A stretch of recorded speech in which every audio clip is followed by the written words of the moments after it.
Olá pessoal, tudo bem? Estamos de volta hoje, dia 3, né? Nossa terceira aula do curso de análise fílmica. Eu sou o professor Érico Monerá, né? Estou com vocês aí desde o início dessa semana. Vou fazer uma rápida descrição minha aqui. Eu sou um cara alto, gordinho, branco, barba grande, preta, careca. Tô com uma camisa hoje, mudei de xadrez, tô com a camisa xadrez, mas é preta e cinza. E também tô com a camisa do curso Erudir, uma camisa cinza com a letra Erudir em verde. Lembrar, né, que esse curso é uma realização do Instituto Amigos da Reserva da Biosfera do Cerrado, em parceria com a Secretaria de Estado de Cultura e Economia Criativa do Distrito Federal, certo? Pessoal, hoje a gente vai avançar um pouquinho sobre a forma do filme, né? A gente começou no primeiro dia falando um pouco sobre o que é a análise do filme, né? A gente fez alguns exemplos práticos. No segundo dia, que foi ontem, a gente começou a falar sobre elementos que são muito fundamentais da linguagem visual, né? A ideia do enquadramento, dos movimentos de câmera, a posição do quadro, ou seja, como a gente enxerga essa janela, né? A altura, o distanciamento da janela do enquadramento do objeto, o movimento de câmera, né? Como essa janela aí se movimenta por esse espaço. E hoje a gente vai entrar dentro do quadro, hoje a gente vai prestar mais atenção no que o filme apresenta pra gente. Como os cineastas, eles organizam a nossa visão para que a gente preste atenção e que a gente entenda o que está acontecendo ali, né? Então, muitas vezes a gente vai ter muitas informações, mas a gente sabe para onde olhar, né? A gente sabe onde prestar atenção. Então, tudo isso é feito através de algumas técnicas, né, visuais que vão favorecer com que a gente consiga prestar atenção, certo? Bom, esse é o objetivo da nossa aula de hoje. Vamos começar aqui dando boa noite para o pessoal. Como vocês estão? Estão me escutando bem, pessoal? Vamos dar boa noite aqui para o pessoal. Me escutam bem? Todo mundo já conseguiu entrar. Hoje eu vou precisar bastante de vocês aí, hein? Fazendo alguns exercícios coletivamente. Cadê os meus amigos participativos? Ah, o Rafael. Rafael iniciou o chat aí. Obrigado, Rafael. Cursos online diz que o áudio está ok. Muito obrigado pelo feedback. Estou escutando bem, né?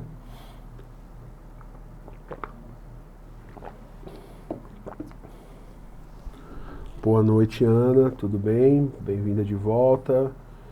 Samsung, não sei quem é, Samsung SM, mas boa noite também. Vou esperar o pessoal chegar.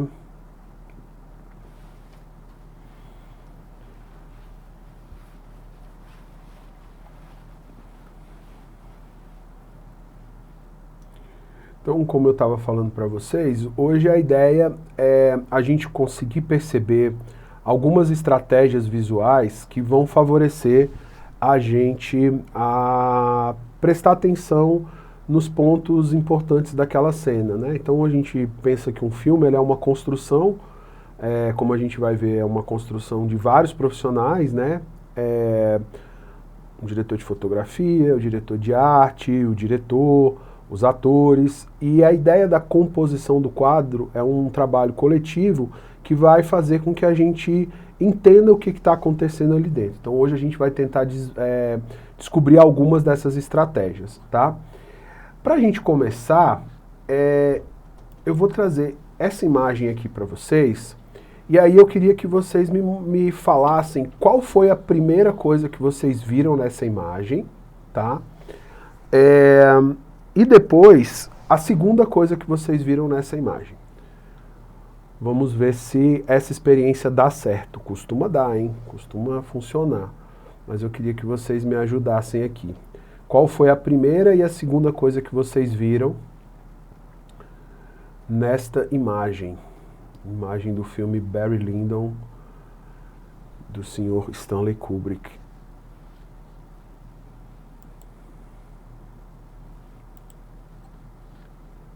Opa, deixa eu ver se eu não estou fazendo besteira. Vamos deixar aqui o zoom.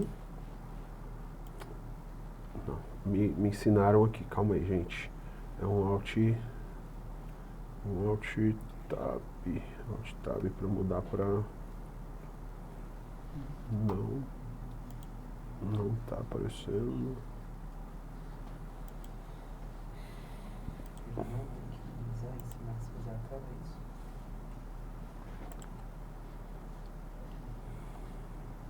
Cancela, professor. Cancelar aqui. Isso. Pra onde que eu aperto aqui para ver o chat? Pra onde que ele pega pra ver o chat? Aqui. Maximiza. Ah, maximizar aqui, né? Maximiza a tela. Isso. Isso. Muito bom. Vamos lá, gente. O pessoal colocou aqui.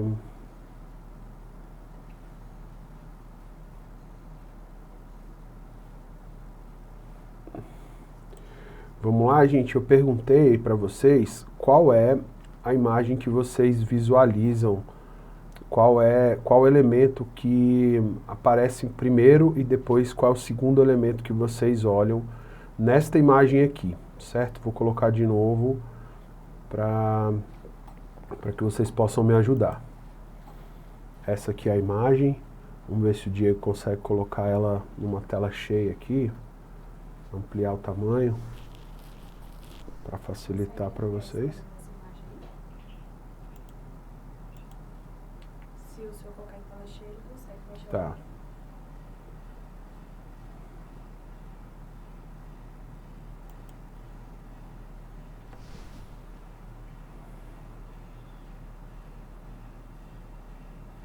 É o máximo que a gente consegue. Tá bom.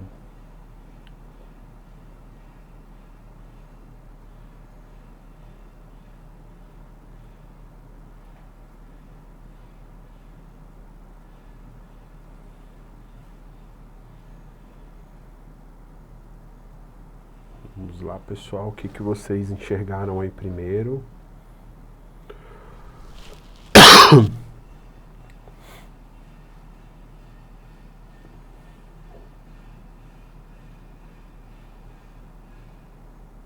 Vou sair aqui e ver se o pessoal vai me ajudar.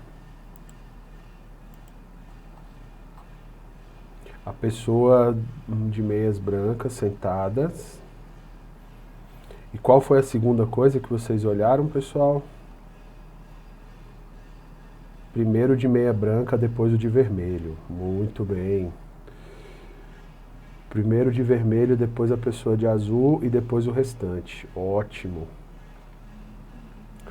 Ó, eu vou fazendo essa leitura aqui junto com vocês, depois a gente vai verificar que essas estratégias, elas são justamente aquilo que a gente começou a nossa conversa, né?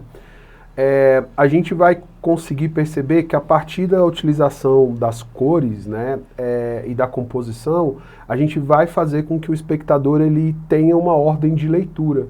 Então, aparentemente, a gente tem aqui, né, várias pessoas. Por que a gente vai olhar primeiro para um ponto e depois para o outro? Bom, uma das primeiras coisas é o fato de que a gente tem esse personagem que ele está mais iluminado. Então, normalmente, o nosso olho procura a luz. Então, a gente vai achar os personagens que estão mais iluminados. É comum, então, nessa imagem aqui, que a gente primeiro enxergue esse personagem de azul claro e depois o oposto dessa cor, que é o azul, é o vermelho. Então o nosso olho vai seguir para uma cor que é uma cor complementar aí, né? Uma cor bastante contrastante do azul, que é justamente o vermelho. Na sequência, é provável que vocês tenham enxergado os personagens de amarelo que estão aqui atrás. Isso também não é gratuito, isso também é bem pensado, assim. A partir dessa ideia do personagem de amarelo, aí sim vocês podem ter observado esses dois outros personagens aqui que estão com cores que não são cores primárias e são cores mais misturadas e também não estão tão iluminados assim, né? Se vocês observarem com atenção essa imagem, vocês vão ver que o personagem de vermelho, ele se destaca, ele está bem marcado, e é por isso que a gente observa ele, porque ele também está num fundo verde, né? O fundo verde é uma cor contrastante com esse personagem aqui. E aí a gente vai ver que para essas coisas aparecerem, a gente vai ver pequenos detalhes de cor ao longo do enquadramento que vão favorecer a gente conseguir perceber cada uma dessas cores. Por exemplo, a gente tem uma garrafa verde que está na mesma paleta dessa toalha de mesa. A gente tem uma mesa de fundo que é vermelha e que equilibra o quadro do outro lado, né? Então a gente tem verde aqui, a gente tem verde aqui, a gente tem vermelho aqui, a gente tem vermelho aqui, e a gente tem um personagem de azul centralizado, né? Então, que tem azul nessa ponta de cá. Então, nesse quadro, a gente vai perceber que existe uma composição em que as cores elas se repetem, né, dos dois lados, então isso equilibra o quadro. A gente tem amarelo aqui, a gente tem um tom amarelado aqui no piso também, uma cor meio amarronzada. Então, esse quadro é uma composição muito interessante, assim, né? E se a gente pensa na composição, a gente vai começar a imaginar também a função narrativa. Esse é o Barry Lyndon, então esse é o personagem principal. É nele que eu preciso começar a minha leitura. É ele que vai me guiar a partir aí dessa cena. Então é ele que eu preciso prestar atenção. Então essa foi a estratégia inicial aqui, certo? Acho que foi mais ou menos isso que vocês falaram, né? O vermelho em segundo lugar, né? Foi mais ou menos essa estratégia aqui. Então realmente funcionou, né? A ordem de leitura bateu aqui com o que o Kubrick queria, né? Bom, a gente começou então falando desse elemento aqui, né? Esse elemento da cor. O que é a cor? A cor é um fenômeno físico, né? Mas, mais do que um fenômeno físico, ele é um fenômeno de percepção da luz. Então nós temos as ondas aí, né? Melhor dizendo, a gente tem a luz, né? A luz ela entra no nosso olho e ele é decodificado pelo nosso olho. Não à toa, a gente tem uma coisa que são os bastonetes aqui no fundo do olho e eles são células sensíveis a 3 tipos de cor. O verde, o vermelho e o azul, né? Então essas são as 3 cores primárias da luz aí que vão ser as nossas cores mais perceptíveis, né? São as cores que a gente consegue perceber com mais atenção. Ótimo. A palavra-chave aqui dessa ideia do que a gente está falando sobre cor é a ideia de percepção. Então assim, existe esse fenômeno físico, existe esse fenômeno biológico, mas para a gente, o que vai ser mais importante é a ideia da gente conseguir decifrar esse código e ter uma percepção dessas cores. E aí, a percepção das cores, ela não passa mais só pelo fenômeno físico e pelo fenômeno biológico. Ela começa a passar por padrões culturais. Ou seja, a gente aprende que determinadas cores têm características específicas. Por exemplo, qual dessas duas imagens aqui vocês consideram como a imagem mais triste?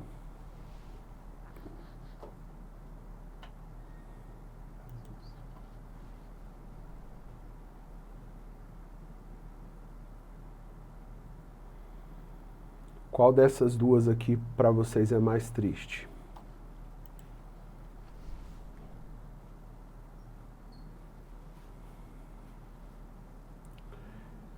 Se vocês repararem, são duas imagens bastante parecidas, assim. Nós temos, né, um personagem mais magro, com olheiras.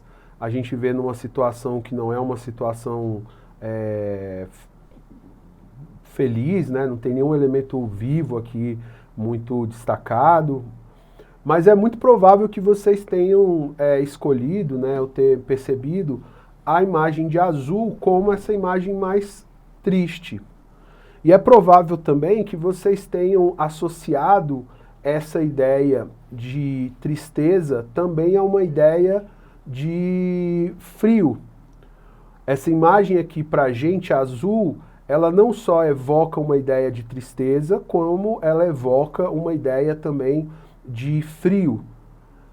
A imagem ao lado, que é da fase rosa aqui, ela já tem essa mesma tristeza, mas ela parece um pouco menos triste, porque o vermelho pra gente, ele tem essa característica de ser algo mais quente. Então, a nossa percepção vai fazer com que a gente perceba muitas vezes que tons mais frios, como o azul, o verde, provoca na gente uma sensação de uma certa tristeza, e tons mais quentes, né, mais próximos ali do vermelho, do laranja, evocam na gente uma sensação menos triste.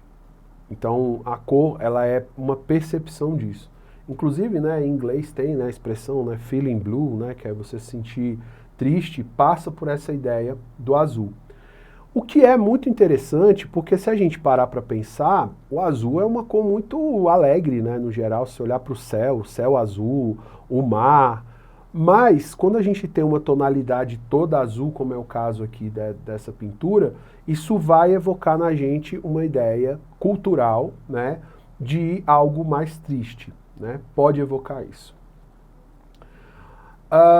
Na ideia das cores, a gente também vai falar sobre a ideia de saturação ou não saturado, né? Ou seja, cores que têm imagens que têm mais saturação, como é o caso aqui da imagem da esquerda, a gente vai ter uma presença maior de cores, o que gera na gente uma sensação de que aquela imagem é mais viva.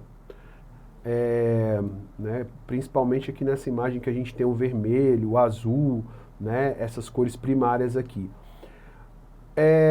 Imagens que têm as cores menos evidentes, menos saturadas, que é o caso dessa imagem aqui na lateral, elas já costumam aparecer também para a gente como imagens menos alegres, a gente pode dizer assim, né? A gente vai fazer outros tipos de associação também. Imagens com mais cores muitas vezes são associadas a coisas mais infantis, né? Se você pensar num parquinho de criança, você vai perceber que tem muitas vezes essas cores primárias. Quando a gente vai para coisas mais adultas, muitas vezes a gente vai ter uma paleta mais pastel ou uma paleta mais cinza. Então, a gente tem esse tipo de significado também quando a gente está pensando na ideia das cores, certo? Bom, vamos começar então a nossa brincadeira aqui. Eu trouxe alguns filmes para a gente pensar junto desse quadro e aí a gente vai conversando, enfim, fazendo uma análise aqui junto com vocês. Ótimo, não vou esquecer a lista. Lembrar que vocês têm que assinar a lista aí, viu, pessoal? E daqui a pouco a gente tem o print, mas por enquanto é só a lista. Então, quando a gente tem uma imagem, a gente tem três valores aqui, né? A primeira seria a ideia do matiz, que seria a própria cor. O segundo, a saturação, né? Que seria essa variação que, né, vai trazer a imagem com mais presença das cores ou menos presença das cores. E por último, essa ideia do valor, né? Imagens que têm mais luminosidade ou menos luminosidade. Ótimo. Então, isso aqui é a parte mais teórica. Vamos aqui para fazer uma análise de como essas coisas se organizam aqui, né? Essa imagem é do nosso filme maravilhoso aqui, o Ainda Estou Aqui, do Walter Salles, né, que foi aí ficou bastante famoso aí como ganhador do Oscar, né, de filme estrangeiro. E a gente vai perceber aqui como nessa imagem, que é muito significativa para o filme, quem assistiu aí no filme deve lembrar, que é um ponto de virada, né? Esse filme ele vai tratar da questão da ditadura, mas o Walter Salles ele enfatiza no filme como a força dessa mulher, né? Ela conseguiu manter essa família. E nessa cena especificamente, o que ela está trazendo aqui é justamente um fotógrafo, né, da revista Manchete vai até a casa e ele queria tirar uma foto que fosse uma foto denúncia para falar sobre a ditadura. E a Eunice, ela vai dizer o seguinte: a gente vamos rir, não vamos ficar triste, porque é isso que eles querem, né? É isso que a ditadura queria. Então, para essa imagem, né, era importante a gente trazer alguns valores, alguma ideia muito forte dessa coisa alegre. Como que isso vai ser construído? Se vocês repararem, a gente tem uma paleta com saturação aqui, ó. A camisa dela é azul, as calças são azuis, ó. Então a gente vai ter o azul. Agora, para a gente poder perceber o azul, a gente vai ter elementos de vermelho, que é uma cor oposta, colocados dentro desse quadro. Para eu conseguir visualizar o azul de uma maneira mais evidente, eu preciso ter essa planta aqui, que é vermelha, e essa camisa vermelha da personagem centralizada, porque quando eu tenho um pouco de azul no meio de uma imagem, desculpa, um pouco de vermelho no meio de uma imagem azul, o azul vai aparecer mais. Então, a nossa estratégia que a gente viu lá no início, né, na imagem do Barry Lyndon, da gente olhar primeiro para um determinado ponto, aqui é justamente o ponto central. É provável que vocês tenham olhado para esse ponto vermelho aqui, porque o vermelho chama muita atenção, e depois começado a fazer uma leitura da imagem. Nessa leitura, a gente vai para o azul, que está do lado aqui, então na roupa da Fernanda Montenegro, no figurino dela. Ela está colocada numa posição mais alta e ela tem uma calça branca que aumenta a luminosidade. Então, a gente vai observar que ela está numa posição de destaque aqui no quadro. Ela está sendo chamada a atenção porque ela está com a roupa vermelha. E ela vai ter uma paleta que vai unificar essa família. Então, de uma certa forma, o que está acontecendo aqui? As cores que estão aparecendo, elas estão criando uma ideia de unidade.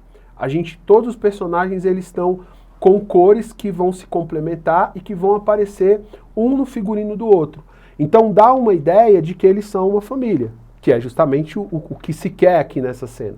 Que eles são uma família unida. Todo mundo está usando roupa jeans, né? E todo mundo tem uma roupa meio bege, meio branca. Então esses detalhes se misturam. Se vocês observarem, a personagem que não está com a roupa nessa mesma paleta está escondida aqui atrás. Então a gente não vê a roupa dela, essa roupa dela é menos importante, ela foi escondida pelo enquadramento, certo?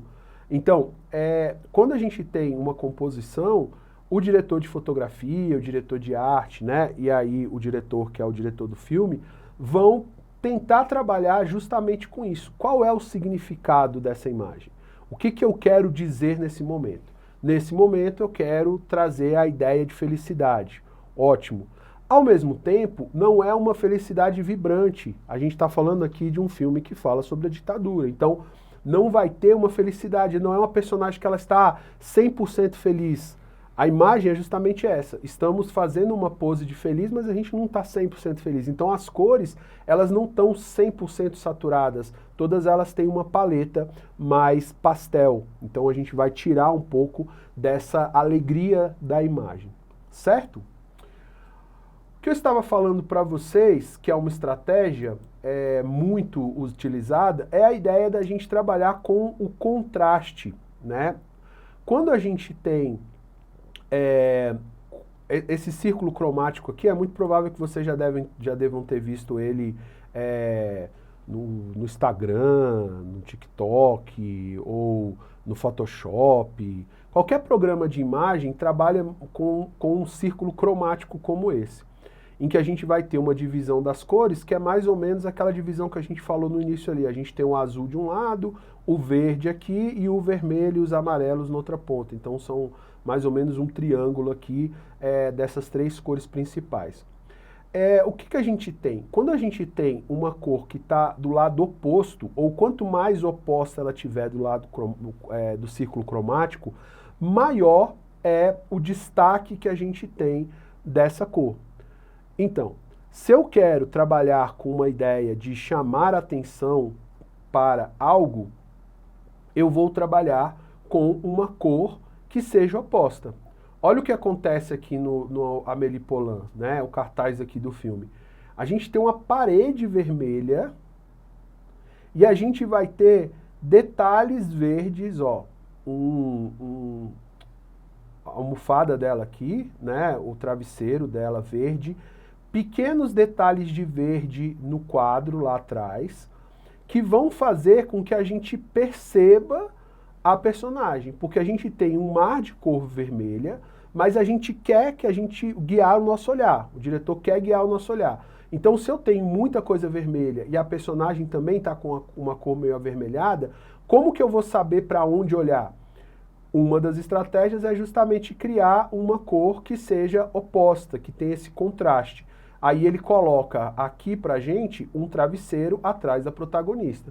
Então, o nosso olho automaticamente vai para o oposto disso. A gente está vendo o vermelho e a gente vai observar o verde que está aqui atrás e a gente vai localizar a protagonista. É provável também que nessa leitura vocês tenham olhado, ó, os abajures aqui, ó. Um abajur aqui atrás que tenha essa luminosidade. O ponto de luz também guia o nosso olhar. Então, aqui a gente tem a cor e a gente tem a fotografia. Daqui a pouco a gente vai chegar na fotografia. Mas eu gosto dessa imagem de abajur porque é uma coisa que eu sempre falo para os meus alunos, né, nos cursos aí. Filme trabalha muito com abajur. Vocês comecem a observar agora todas as séries e todos os filmes que sempre tem um abajur no fundo para iluminar e criar esse ponto de tensão ali, um pontinho que vai chamar a atenção da gente. E a partir dali a gente começa a fazer o resto da leitura, tá? É sempre algo muito peculiar, assim, né? Não sei, pelo menos eu não conheço tanta gente que tenha tanto abajur em casa, mas nos filmes sempre tem um abajur no fundo. Um abajur ou uma lâmpadazinha, tá?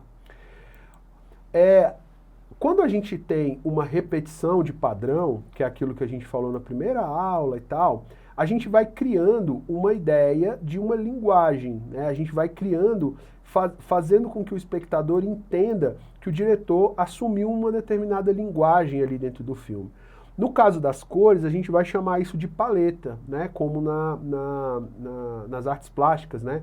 Uma determinada paleta, uma paleta vibrante, uma paleta monocromática, uma paleta amarelada, né? Vários pintores são famosos pelo tipo de paleta que eles utilizam, né?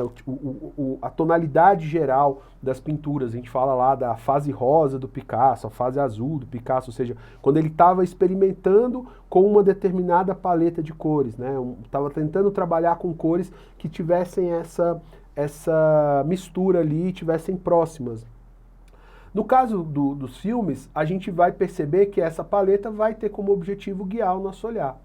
Olha só, aqui são várias imagens do Amélie Poulain e a gente vai reparar que, ó, sempre tem o vermelho e esse tom esverdeado, né? Ó, é um tom de vermelho e um tom de verde, que estão sempre em equilíbrio. Olha essa imagem aqui de baixo do peixinho. Eu ia tentar arriscar qual que é a raça do peixe aqui, mas uma carpa, não sei. Como que esse peixe ele pula na tela? Porque a gente tem tudo verde aqui e o peixinho está vermelho, parece que ele está muito destacado, né? Como que o nosso olho vai para os morangos que estão nos dedos dela aqui quando criança, sabe? É meio que inescapável da gente olhar para esse morango e depois fazer o resto da leitura da imagem. Estão me acompanhando? Tá fazendo sentido? Ou só eu que vejo desse jeito? Vamos abrir aqui no chat aqui, só para ver a opinião do pessoal aqui. Aqui tem um pessoal já trouxe aqui, o azul é a cor mais quente.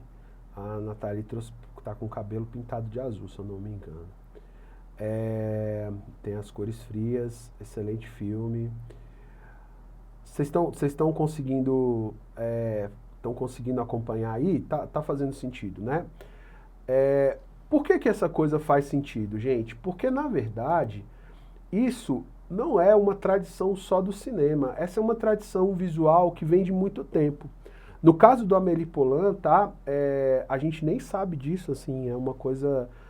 esse pintor, ele é paranaense, eu não acho que ele é de Curitiba, eu sei que ele é paranaense. Ele é um pintor brasileiro, radicado na França, chama Juarez Machado. Ele foi a inspiração para a paleta do filme da Amélie Poulain. Assim, tem declarações disso na internet e tal. E a gente vai ver que essa paleta, esse tom avermelhado e esse tom verde, está presente nas obras dele. Então, quando a gente tem a produção de um filme, os diretores de arte, eles vão trabalhar com referências. Eles vão buscar referências, né, para justamente consolidar um pensamento estético, consolidar uma ideia que vai organizar toda a produção. Então, o diretor de arte vai pensar essas cores aqui, a gente vai então utilizar objetos que tenham essa cor, a gente vai pensar em figurinos, a gente vai tentar trabalhar com essa paleta, porque isso vai criar uma ideia de unidade. Então, toda vez que eu assistir o filme, eu vou sentir que tudo ali faz sentido, né? Então, os diretores de arte, diretor de fotografia trabalham nesse pensamento. Aí a gente dá um passo ainda mais atrás, né?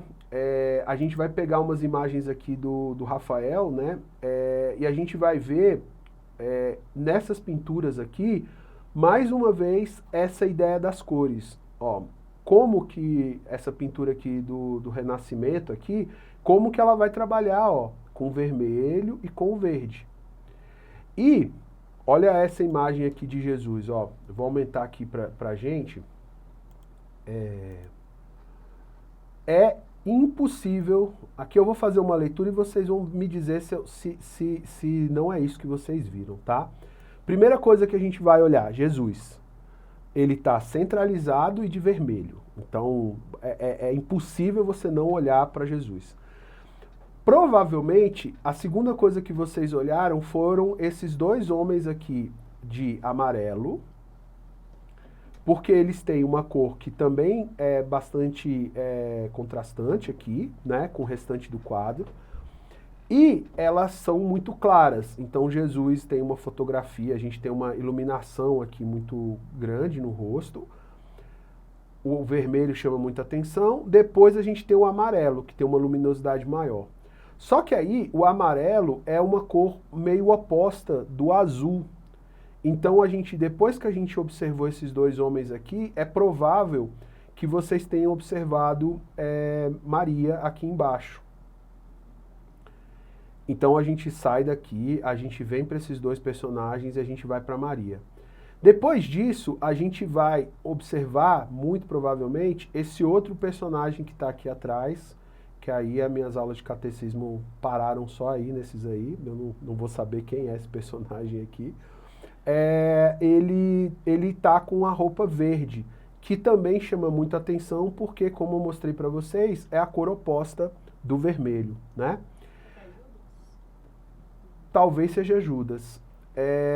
A gente depois, provavelmente, vai observar esse outro personagem aqui, que tá de azul, ó. Porque ele tá escuro, o rosto dele tá mais escuro, mas ele tem um destaque da cor. A gente está percebendo Jesus vermelho aqui porque ao redor dele a gente vai ter justamente as cores primárias, né, que vão emoldurar o personagem. Então aqui a gente tem uma cor muito marcante, que é o vermelho, que sempre chama a atenção da gente, e ao redor dele a gente vai ter essas cores que fazem com que o vermelho se torne mais vivo. Se a gente não tivesse esse azul aqui, a massa de vermelho aqui não ia ser percebida. Quando eu tenho vermelho e azul, isso se destaca.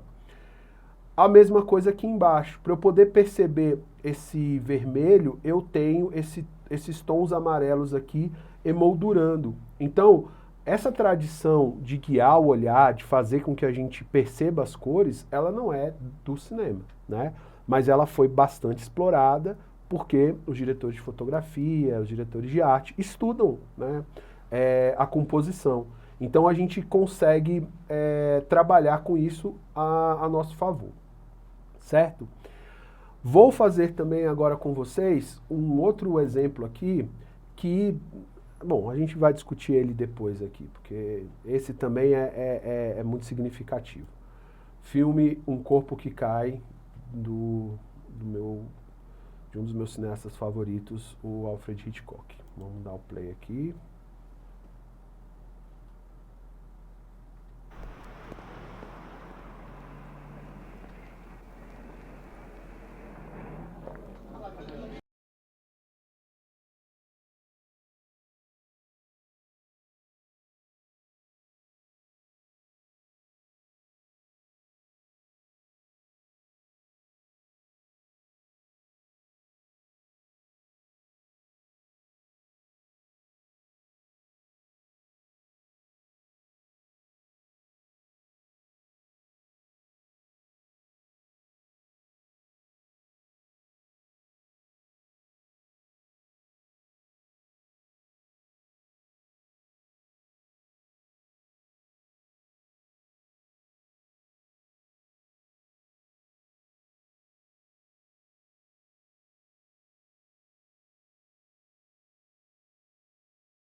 Maravilhoso, né?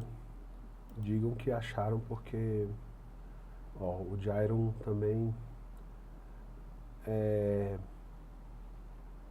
apesar do verde e do preto não destacava em vermelho que se opõe tipo o quadro da Erudira, exatamente. Vocês viram, vocês conseguiram não ver a personagem? Quem conseguiu não tirar o olho dela? Quem não viu esse vestido verde aí? Alguém conseguiu não prestar atenção? Assim, é muito impossível a gente não fazer isso, né? Porque a gente já começa com essa ideia aqui, né? Primeiro, eu não sei, né, se isso era muito comum, mas para mim me parece uma construção muito incomum a gente ter paredes vermelhas em todo o restaurante, né? Mas funciona muito perfeitamente para justamente guiar o nosso olhar. Ó. Aqui eu já estou olhando para ela. O vestido verde aqui, ó, já vai se destacar. E se vocês repararem, a gente tem tudo vermelho e a cor que é oposta é o verde. Então o verde grita aqui. E também a construção do restante do quadro. Ó, o tanto de gente que a gente poderia prestar atenção. Mas nessa cena, que assim, o filme fala muito sobre essa obsessão, né? A obsessão masculina, quando esse personagem ele fica obcecado com essa mulher e ele quer ter essa mulher de qualquer jeito, né? Enfim, a trama do filme passa por essa ideia. É impossível você não olhar para ela. Então, ela tá aqui de verde. Se vocês observarem, a paleta dos outros personagens é sempre muito pouco saturada, então a gente tem preto, a gente tem cinza. A gente vai ter também, ó, não tem ninguém louro aqui no quadro, ó. Ela tem esse cabelo louro muito, muito, muito louro, né? Então, naturalmente, ela vai virar um ponto de luz dentro desse enquadramento. Depois, obviamente, a gente vai ter a posição do quadro, né? A gente vai conseguir reparar que o quadro chega nela e deixa ela centralizada. Mas mesmo antes, a gente já está chamando atenção. E o destaque também vai para o personagem aqui, na medida que o James Stewart, ele também está com um azul que é levemente mais claro do que o restante dos paletós. Então, quando ele aparece no quadro, ele também está numa cor que se destaca, né? Que é esse azul aqui, ó. Ó, ele está com azul mais claro e todo mundo está com a paleta cinza ou preta. Então, a gente vai olhar para ele também. E é isso que a gente precisa nessa cena. A gente precisa entender que a gente tem essa mulher que é impossível desviar o olhar dela e esse cara que é o nosso protagonista. Então, funciona super bem isso, né? Olha como dá o destaque aqui, ó. A gente tem um plano super fechado, né? Do cabelo e esse verde contra esse vermelho. É impossível você sair dessa cena sem prestar atenção nessa mulher. E ela vira uma mulher marcante. A partir dali a gente vai acompanhar ela e vai estar sempre, né, nessa obsessão que ele tem com ela. Então a gente viu muito claramente nesse exemplo, né, como que o nosso olhar é guiado, né? Ótimo. A gente falou aqui, né, já de alguns elementos. Então a cor aparece aonde? A cor vai aparecer no figurino, a cor vai aparecer aqui no cabelo dela, a cor vai aparecer no cenário. A gente pensa na cor, então, dentro da direção de arte, que são esses elementos cenário, figurino, maquiagem. A gente pensa na cor também, na ideia de luz e sombra, né, e os filtros. E a gente pensa também na ideia de colorização, ou seja, muitas vezes, além da camada do que está lá no cenário, a gente vai ter uma colorização por cima para deixar a imagem toda amarelada, toda azulada, toda esverdeada, para ter uma cor presente naquele quadro e traduzir, né, o sentimento que a gente está buscando ali. Começando por essa ideia do figurino, um exemplo que eu acho muito interessante do uso do figurino, que é muito icônico, é, por exemplo, o figurino do Handmaid's Tale, né, o Conto de Aia, em que a gente tem as classes das personagens sendo representadas pelas cores. Então, a gente tem as esposas, né, é um filme que, tem um filme também, né, tem um livro, é baseado no livro, mas essa é uma série em que a gente tem um futuro distópico, né, em que a gente tem uma sociedade teocrática nos Estados Unidos, então é uma sociedade dominada pela religião, e aí essas personagens elas se vestem de acordo com a função, digamos, social que essas personagens têm. A gente vai ter as mulheres dos comandantes, que são, né, os donos do poder, elas se vestem com um tom azulado, e esse azul é um tom que vai, como a gente viu lá naquele primeiro quadro, evocar uma ideia de uma certa santidade, né? Essa cor é muito utilizada nas representações de Maria, né, nas pinturas cristãs, né, na tradição de pintura ocidental. A gente vai ter as personagens das tias, que são as mulheres que obrigam, né, que são as generais aí dentro desse universo, que mantêm a ordem, né, porque as mulheres elas são obrigadas as mulheres férteis elas são obrigadas a terem relações sexuais aí com os comandantes, porque acabou a fertilidade no mundo, né, esse é o ponto de partida da história. A gente vai ter essas mulheres utilizando essa cor marrom, que é muito associada à ideia de autoridade. Então, muitas vezes a gente vai ter personagens homens utilizando cores marrons, personagens militares com essa cor marrom, porque ela evoca essa ideia de uma coisa rígida, né? A madeira, as coisas mais antigas, então isso tudo vai para essa cor mais marrom.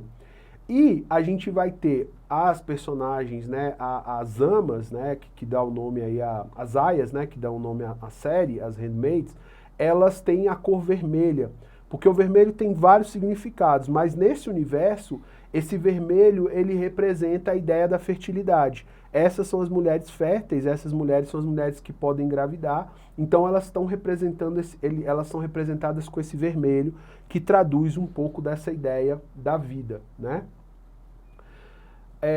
Para a gente ver como isso funciona nos quadros, né? Como é que a série trabalha com esse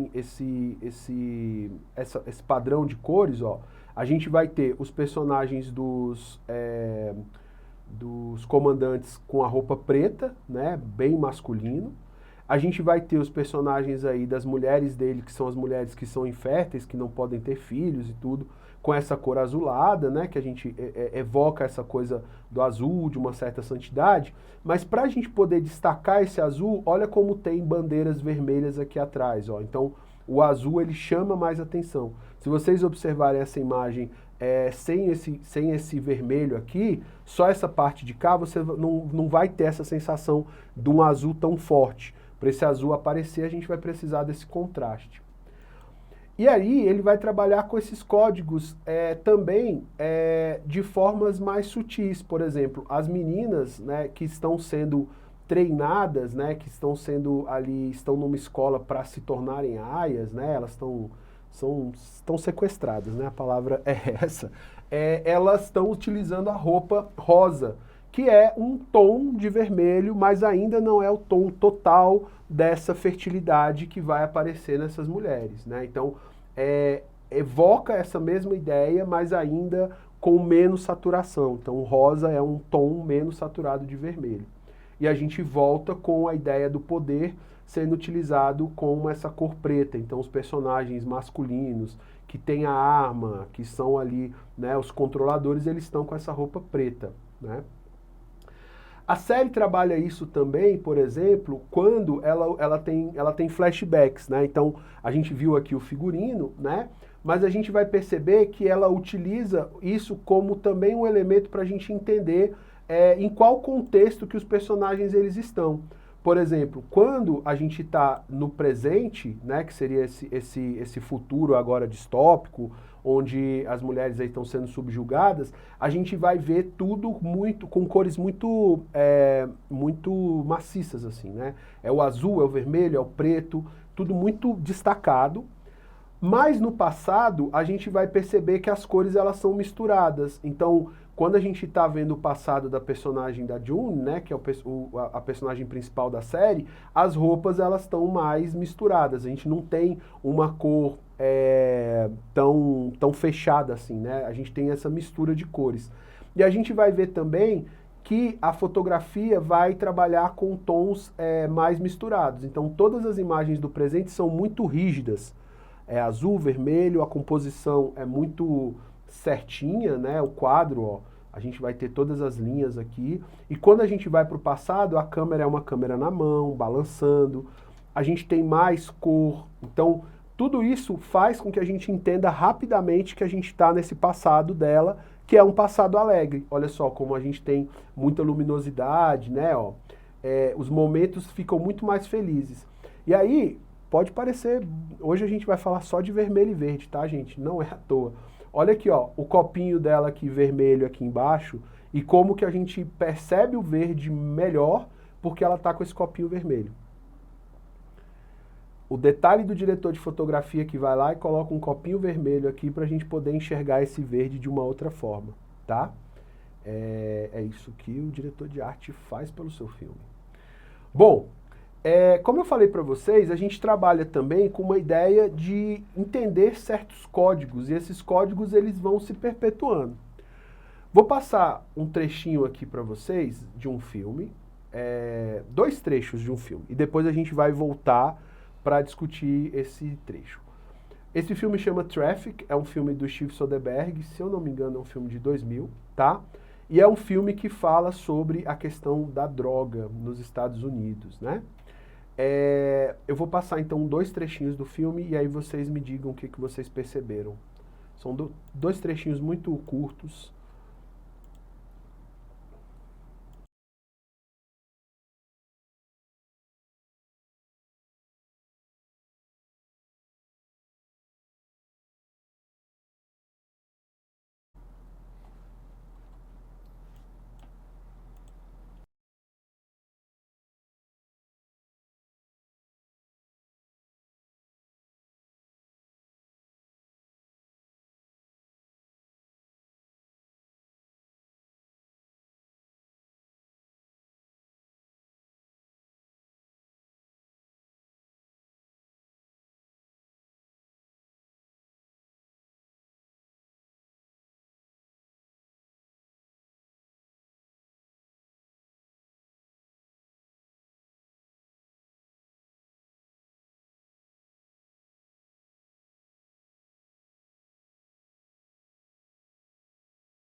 E agora a gente tem um trecho aqui do filme.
Vamos lá pro zoom. O que vocês repararam aí, gente?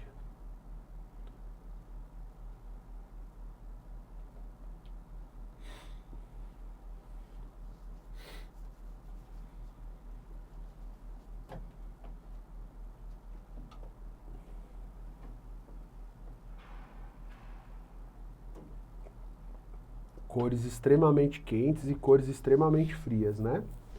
Ótimo.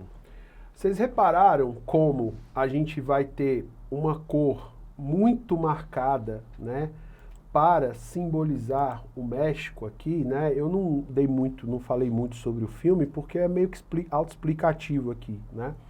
A gente tem esses dois policiais que são policiais de fronteira e aí eles pegaram a droga dos caras ali e de repente aparece esse coronel aqui e na verdade é um coronel que vai roubar dos próprios policiais. No nosso contexto aqui, o que a gente está percebendo? É como o diretor quis criar uma ideia de algo poeirento, né? O carro tá sujo ali com essa poeira, a gente tem esse amarelo, essa coisa desgastada, né? Essa coisa quente. E isso se traduz como a ideia que esse filme e muitos outros filmes têm do México. Então, o México é representado como esse lugar quente. E para ser quente precisa ser amarelo.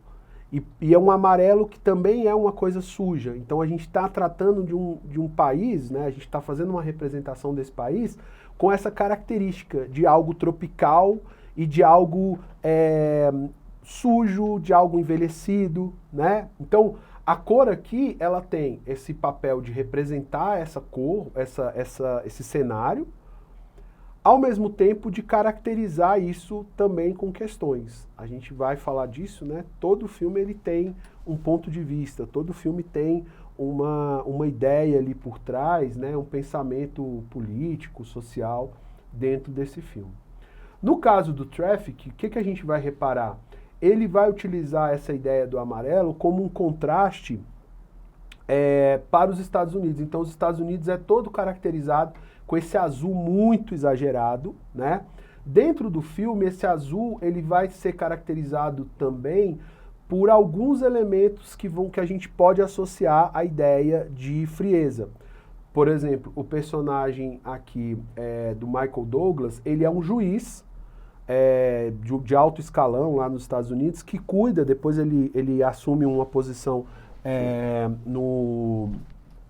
no Departamento de Combate às Drogas nos Estados Unidos, só que a filha dele, que é a namorada desse cara, ela começa a utilizar drogas. Então, a ideia do azul aí tá ligado com essa coisa dos Estados Unidos, mas tá a ideia da frieza que esse cara tem com a relação que ele tem com a filha, a ideia, né, da própria tristeza que a droga vai trazer. Então, o Steve Soderbergh radicaliza, né, desses dois tons para criar, primeiro visualmente, um mapa do filme. Então, quando tá amarelo, eu sei aonde que esse filme tá. Eu sei que esses personagens eles estão no México e que as coisas funcionam com um código que é um código de câmera na mão, com mais iluminação, tudo meio estourado. E quando eu estou nos Estados Unidos, a coisa é racional, o personagem está enquadrado com a câmera parada e a gente vai ter essa ideia do azul, né? Então, o filme já joga a gente rapidamente para esses dois espaços. O filme tem uma tese, né? O filme tem essa ideia de que a droga sai dos Estados Unidos, mas por causa dos consumidores americanos, etc, etc. Como vocês viram aí no contexto, né, da cena ali, o personagem falando sobre isso, né? Sobre como existe uma epidemia de drogas. A gente está falando ainda do filme de 2000, né? Mas esses códigos visuais, eles vão reforçar essa tese do diretor. Então, entender essa ideia do azul, entender essa ideia do amarelo, ajuda a gente a se localizar, ajuda a gente a entender a tristeza do personagem, né? Então, aqui é uma utilização dos elementos de colorização do filme para justamente jogar a gente nesse espaço, né? Aí eu trouxe até esse meme aqui, né, que brinca aí justamente com isso. O filme do Breaking Bad, né, aqui a série do Breaking Bad, né, é a mesma coisa, mas quando ele cruza a fronteira, né, o personagem tá ali no Novo México, quando ele cruza a fronteira, a gente já vira tudo amarelado, né. O Traffic não foi o primeiro filme a fazer isso, mas foi o filme que mais ou menos estabeleceu esse código. E desde então, toda vez que a gente vê um país tropical, alguma coisa desse tipo, na cinematografia americana, é muito provável que eles trabalhem com essa coisa do amarelo bem marcado, né? Virou aí um clichê, né? E os clichês servem para reforçar estereótipos aí, certo? Vamos para um outro exemplo aqui, pessoal. Vamos assistir aqui um outro exemplo legal. A gente começou a ver esse filme ontem. A gente começou a assistir o Pequena Miss Sunshine. É uma cena de abertura. E aí eu queria que vocês agora prestassem atenção nas cores. Ontem a gente viu, né, a cena inicial ali para ver o enquadramento da personagem da Miss Sunshine ali. Hoje a gente vai ver as cores, certo? Vamos lá então.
possível. Ótimo, pessoal. Vamos lá. Ó, aberturas de filmes são sempre muito legais, porque normalmente é a primeira coisa que o diretor quer que a gente pegue dentro do filme, assim. Então, normalmente a cena inicial ela já tem um pouco do resumo do que a gente precisa entender, né? E aqui eu vou fazer uma análise junto com vocês, falando muito das cores, né, da composição. Se vocês repararem, a gente vai ter a personagem da Miss Sunshine, ó, vermelho, que é uma cor muito viva, né? Então, assim, ela é o nosso ponto central. É a Miss Sunshine, ela é a vida da coisa, ela é o vermelho, ela é a personagem que está crescendo, ela é o ponto da infância. Então, a cor dela, ó, tem um bracelete aqui com outras cores, mas a cor central dela é esse vermelho. Então, a gente vê que ela é a vida dessa família, né? Quando a gente segue um pouco mais para frente, a gente vai ver o pai. E aí a gente vai ter uma caracterização muito masculina desse pai, ó. Ele tá com a paleta azul claro, né, a cor que a gente, né, mais associa com masculino aí. Ao mesmo tempo que ele tá ali com essa cor meio pastel. Então a gente não tem muita saturação, a gente tem assim aquela cor que não é o azul intenso, não é um azul forte, marcado. Ele é um azul meio fraco, meio esmaecido, que é um pouco do que a gente tem na personalidade dele. Quando a gente vai, essa primeira cena já apresenta ele como esse cara que quer ser o esteio da família, mas que ao mesmo tempo ainda está lutando, né? Porque ele é um cara que escreve livro ali de autoajuda e tal, e ele acha que ele é muito, muito grandioso, mas ele não é, né, essa pessoa. Então a gente está com essa paleta aí do azulzinho claro, né? Na sequência, a gente vai para o irmão da Miss Sunshine, que tem uma paleta toda muito, muito, muito pastel, meio amarelada, né? Um pouco de marrom, mas muito uma cor ocre, que também dá essa ideia de que ele não tem essa vitalidade, ele não tem toda essa vida, né? A paleta faz com que a gente entenda que esse cara é um cara que está enxergando a vida meio nesses tons acinzentados, meio ocre, né? Uma paleta menos colorida, né?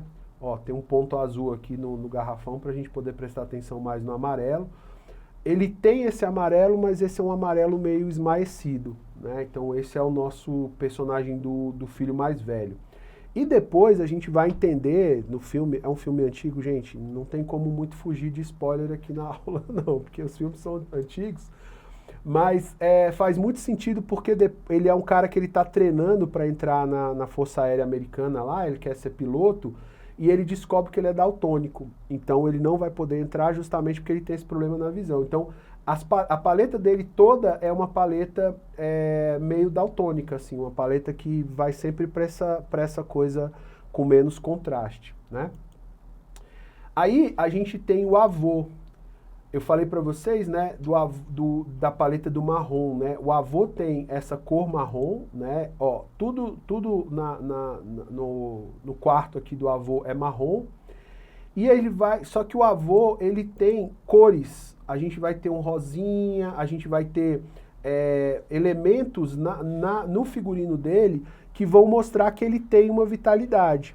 O que, se vocês lembrarem do filme, faz muito sentido porque ele é o cara que é o parceiro da Miss Sunshine, né? Ele é o cara que ensina a Miss Sunshine a dançar, né? Ele é o avô legal, né? O avô que está ali junto com a personagem. Aí a gente vai para o personagem do tio.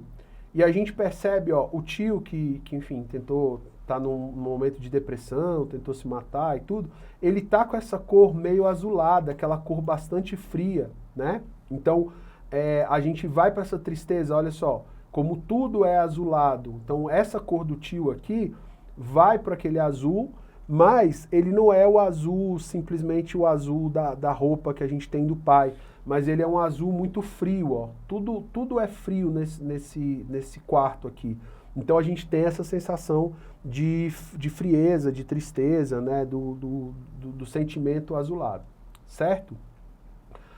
Aí, olha como o diretor trabalha com esses códigos aqui dentro também, para meio que estabelecer categorias de personagem. Esse é um filme em que a gente tem, a família é um personagem. A gente tem os personagens individuais, mas a gente tem a família como um grande personagem.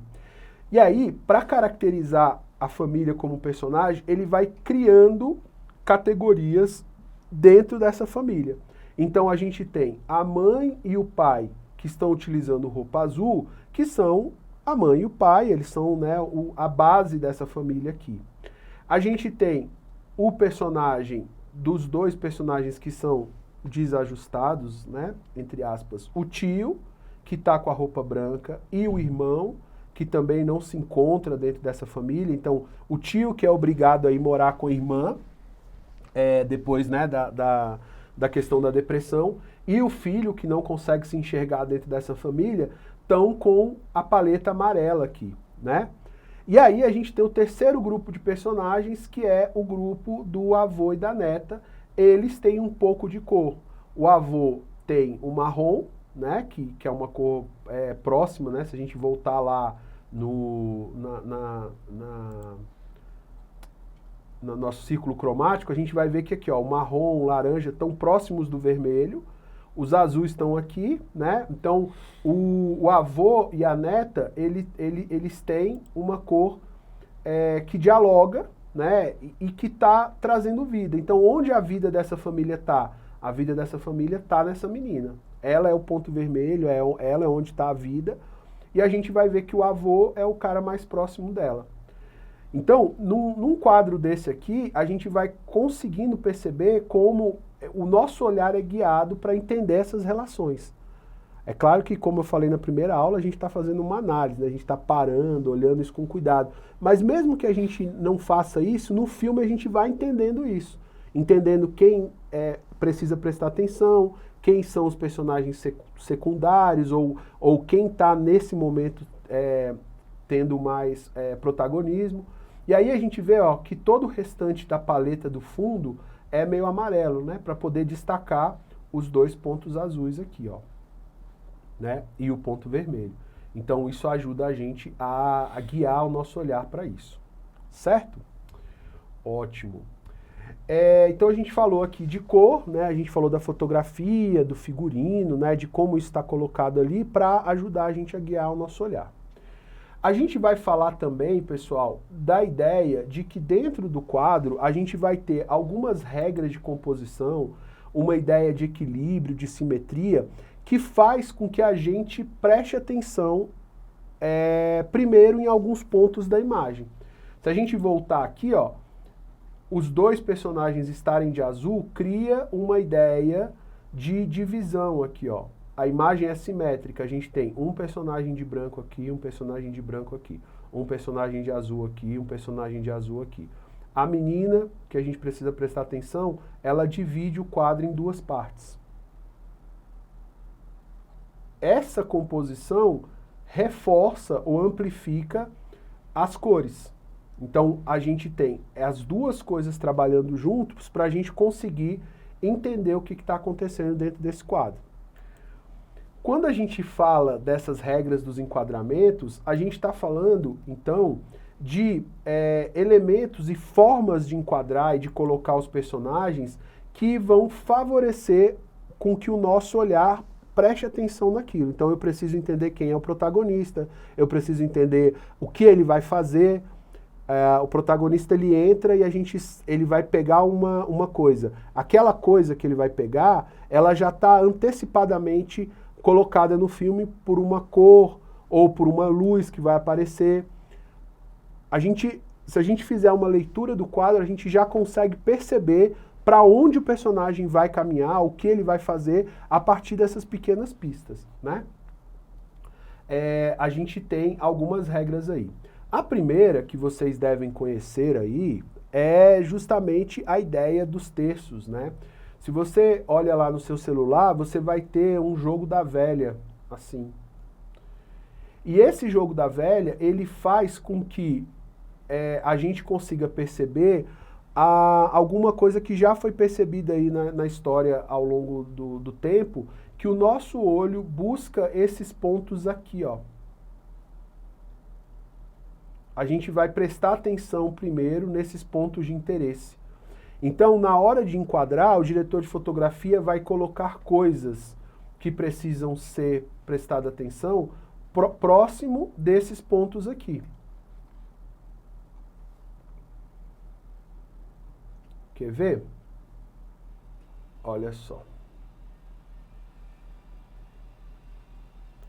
Se a gente pensar na regra dos terços aqui, ó, nesse primeiro quadro, ó, a gente vai ver que a divisão está aqui assim mais ou menos, ó. Aqui a gente tem um ponto de interesse, aqui a gente tem outro ponto de interesse. Então, o enquadramento que a gente está olhando aqui também está sendo reforçado por esses pontos de interesse aqui. Eu vou fazer um exercício aqui, eu gosto dessas experiências assim.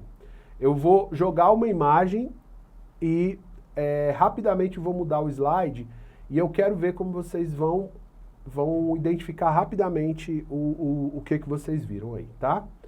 Todo mundo preparado aí? 1, 2, 3 e foi. Professor, muito rápido. Vamos de novo?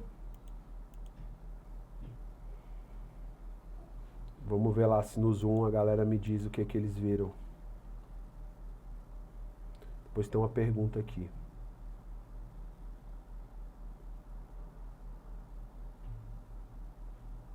Ó.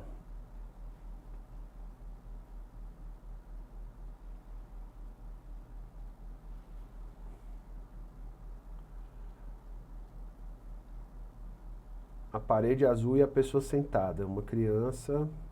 Ótimo. Foi muito rápido aqui. Vou mostrar de novo. Ó. Não é uma criança, mas é muito provável que vocês tenham olhado aqui para o personagem da Grace Passou aqui no filme Temporada. Ó. Se a gente olhar, olha onde é que ela está colocada, ó. Aqui a gente vai ter uma direção de arte que é um falso simples. A gente está num quintal de uma casa mineira, mas olha só como a parede foi pintada de azul bem clarinho, para a gente poder ter essa cor, né, em tudo, nos azulejinhos, né, uma coisa bem em casa, bem brasileiro mesmo. E aí a diretora de arte colocou aqui, ó, uma panelinha, uma bacia vermelha aqui, ó, para guiar o nosso olhar. Então não tem nada vermelho no quadro, vai ter uma panelinha aqui para chamar a atenção pra gente. E a gente coloca a personagem dentro desse espaço aqui, bem num ponto de interesse. Então a gente cria um espaço vazio que guia a gente para esse ponto de interesse. Certo? Eu vou ali no chat rapidinho, porque o pessoal colocou algumas coisas interessantes aqui, ó. Umas perguntas aqui que eu deixei passar. Ó, o pessoal estava falando, né, sobre... É um país muito solar, mas o Brasil também é um país muito solar, e a gente não vê essa coisa amarela, né? Então, assim, aqui tem uma questão, né, de trabalhar com isso, e isso fica no nosso imaginário. A gente já tem isso no nosso imaginário, que os países tropicais são amarelos. Mas isso é uma construção, né? Tudo é uma construção no audiovisual, então é sempre bom a gente pensar um pouquinho sobre isso. Aí o Fausto, né, fez uma análise aqui, né, do traffic ainda, né? O frio é percebido dentro do ambiente do carro, a narrativa do filme é bem exposta nas cores, né? Aí o Fausto estava já aqui falando provavelmente do Miss Sunshine, estava falando que tem muitos planos detalhes nesse início. A Simone colocou essa narrativa, ela é mais pelo roteiro ou storyboard, diretor, assistente e o câmera que também guiam. Olha, o filme, gente, um filme de ficção, ele normalmente é uma obra em que um diretor cria conceitos que vão ser trabalhados pelo diretor de fotografia ou né, pelo diretor de arte, enfim, por toda a equipe. O que isso quer dizer? Um diretor pega o roteiro, ele escreve o roteiro e ele pensa como é aquele universo. Ele pensa como aquele universo se apresenta.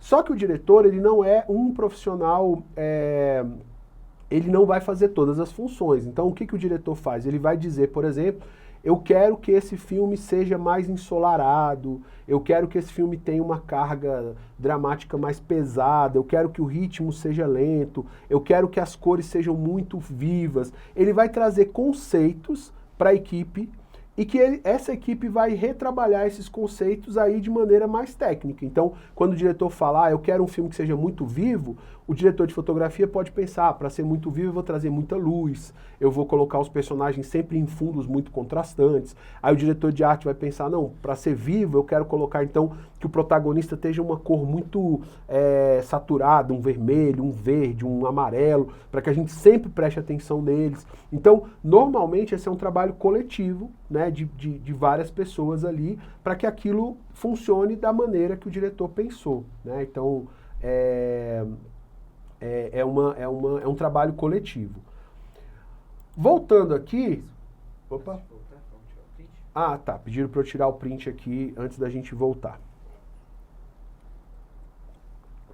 Vamos lá.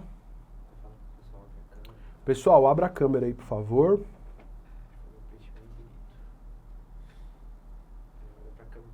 Ah, eu também tenho que dar um sorriso. Vamos lá.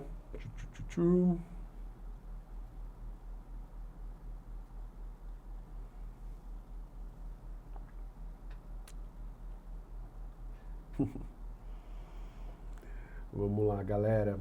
Já rolou o print? Ainda não? Foi dela.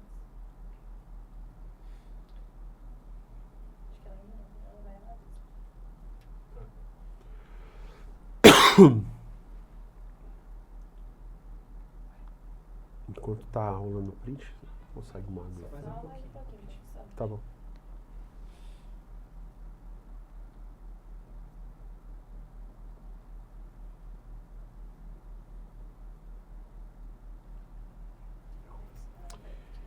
Você consegue uma aguinha pra mim? Vamos lá, pessoal. Então, voltando aqui, né? É uma cena muito simples, né? Uma cena muito brasileira, né? Essa mulher sentada aqui no banquinho e tal. Muito provavelmente a gente já viu essa cena várias vezes. E aí que eu acho interessante quando a gente percebe isso, porque essa é uma cena que ela não grita pra gente no primeiro momento nada. Não é exagerada, ela tá toda na sutileza ali. Mas ela, ao mesmo tempo, ela é toda pensada para que a gente preste atenção na solidão dessa mulher. A gente tem uma paleta azulada, essa parede que foi pintada.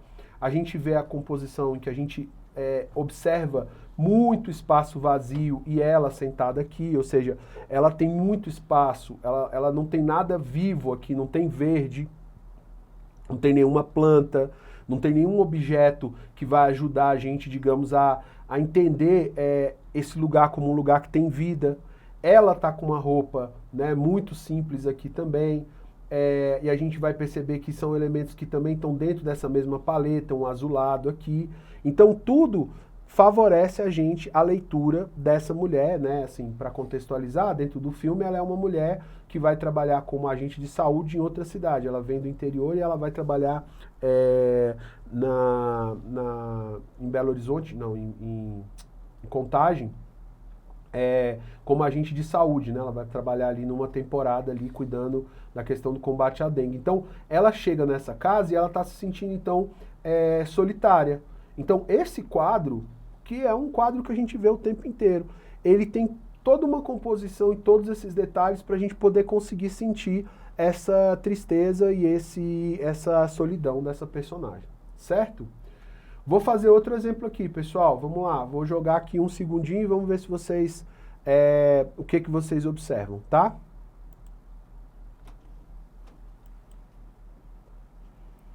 De novo. O que vocês viram aí?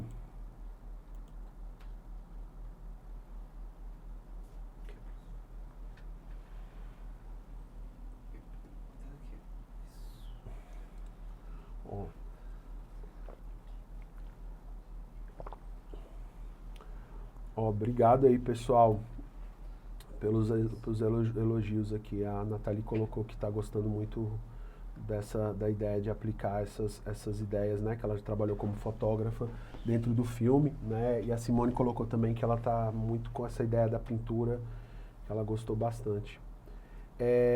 olha lá, vários jovens e no centro 2 idosos, né? Uma composição geral e uma composição direcional. Essa daqui é mais uma daquelas cenas muito simples, aparentemente muito simples dentro do filme, né? É uma cena do saneamento básico. E olha como tem um cuidado aqui, ó. A gente tem uma massa de jovens. Isso aqui é uma cena em que a gente tem os dois personagens numa escola vendo a apresentação, né, do filme final que os personagens fazem, né, no saneamento básico. Ó, a gente vai ter a ideia do grupo de personagens, ó. A gente tem uma massa de alunos, então a gente não consegue prestar atenção em cada um deles. Isso vira uma massa, vira um grupo, né, um azul, então a gente tem a ideia do grupo de personagens, então são estudantes, jovens estudantes. Aí a gente vai para a composição que está ali, né, no enquadramento. Se a gente pegar aqui, a gente vai ver a linha dos terços, né? A gente vai ver o personagem aqui, a gente vai ver que eles dois estão numa paleta parecida, então eles são um grupo também. Então a gente tem o grupo dos estudantes e a gente tem o grupo desses dois senhores de idade aqui, né? No fundo, o pessoal já falou da freira, porque ela também está próximo desse outro ponto aqui, ó. Desse outro ponto de interesse. E aí a gente tem mais esses outros dois personagens que vão se destacar no meio desse tanto de estudante azul. Aí, olha como a direção de arte tem o cuidado para que a gente perceba esse azul. Um bonezinho de uma menina aqui de azul, um cachecol azulado aqui, um outro boné vermelho aqui, um outro bonezinho vermelho aqui. Esses pequenos pontos vermelhos que não fazem parte do uniforme, se você olhar o uniforme é todo azul e branco, eles fazem a gente prestar atenção no azul como um todo. Então eles aumentam o azulado no geral da câmera. Estão percebendo? Outro quadro aí, pessoal. Ops.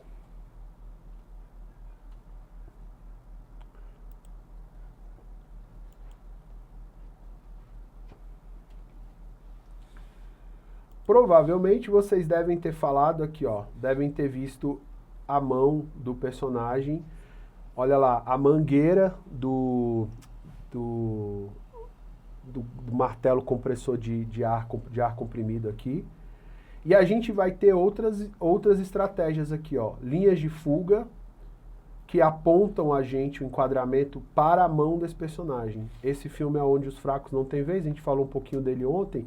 E o personagem, que é o personagem do Benício Del Toro, ele usa esse martelo, ele usa uma arma muito bizarra para matar as pessoas, que é essa coisa do gás comprimido aqui, né, do ar comprimido. Então, esse elemento é muito importante, é a arma dele, ó. Tudo numa paleta amarela meio ocre, tudo meio sem graça, e aí a gente tem uma coisa vermelha. Nosso olho vai para esse ponto vermelho. Outro exemplo aqui dessa ideia, né, aqui já aplicada na regra dos terços, né, de como a gente tem, ó, uma linha marcada aqui embaixo e a gente tem 2 terços de azul. No meio, a gente tem o personagem, né, do Paris, Texas, do Wim Wenders, ele usa um boné vermelho, que destaca tudo, assim, né? Esse boné vermelho, ele faz com que a gente perceba esse personagem no meio. É um plano geral, bem aberto aqui, o personagem ele é insignificante. Mas se a gente tivesse, ó, eu vou colocar aqui em cima, tem o mousezinho aqui, ó, eu vou colocar essa coisa branca aqui, ó, em cima do bonezinho vermelho. Olha como o quadro, ele se modifica, como você não vê mais o personagem, como ele fica escondido aí no meio da paisagem, ele vira mais um mato ali, vira um pedaço enfim, dessa natureza mais marrom, né? A mesma coisa aqui, ó, não sei se vocês estão vendo, ó, se eu colocar aqui, tampar aqui, é provável que vocês nem consigam enxergar ele no meio de tanta coisa aí. Aí o diretor bota esse bonezinho vermelho, a gente consegue enxergar ele no meio desse cenário. Estão vendo? Outra coisa que a gente vai ver que muitos diretores trabalham é justamente a ideia de guiar o nosso olhar, né? pela ideia do equilíbrio e da simetria. Ontem a gente viu um trechinho, né, a gente viu um trechinho do O Iluminado, e a gente viu como que o Kubrick coloca o personagem muito centralizado. Isso se tornou uma das marcas do Kubrick, né? A forma dele enquadrar, em que essa simetria e esse equilíbrio é muito forçado. Então, aqui, nesse vídeo aí da internet, a gente vai vendo como, em vários filmes, ele vai trabalhar com essa ideia dessa perspectiva muito marcada, com o centro, né, do quadro muito evidente e repetição dos dois lados, ó. A gente tem uma linha aqui de privadas, né, no Nascidos para Matar. A gente vai ter aqui uma linha né, das descargas aqui, os dois personagens de branco, e a câmera é colocada, né, de uma forma em que as linhas de fuga, elas jogam a gente para esse lugar aqui, que é o mesmo lugar, né, ó, do astronauta aqui no 2001, né, que é o lugar do corredor. Então, a gente tem as linhas de fuga dos cantos da tela, elas são propositalmente colocadas, né, nas pontas aqui do enquadramento para criar uma tridimensionalidade. Aí a gente lembra que quando a gente está falando do quadro, a gente está falando de uma coisa que é plana, né? Uma tela de cinema, ela é plana. Ela só tem duas dimensões, porque ela é uma imagem projetada. Agora, como é que a gente percebe que existe uma tridimensionalidade? Quando os diretores utilizam esses recursos de colocarem planos mais próximos, planos mais distantes, ou enquadrar linhas de fuga, né, que são essas linhas aqui, que vão ajudar a gente a entender aquilo como algo tridimensional, né? Por exemplo, aqui no filme do Gus Van Sant, a gente vai ver, ó, as linhas dos corredores da escola, né? Esse filme aqui fala do massacre lá de Columbine. O personagem fica andando na escola, tem várias cenas do personagem andando. Como é que ele vai guiar a gente pra gente prestar atenção nesse personagem e entrar nessa lógica? Camisa amarela, então a gente tem uma camisa amarela e um cabelo muito amarelo.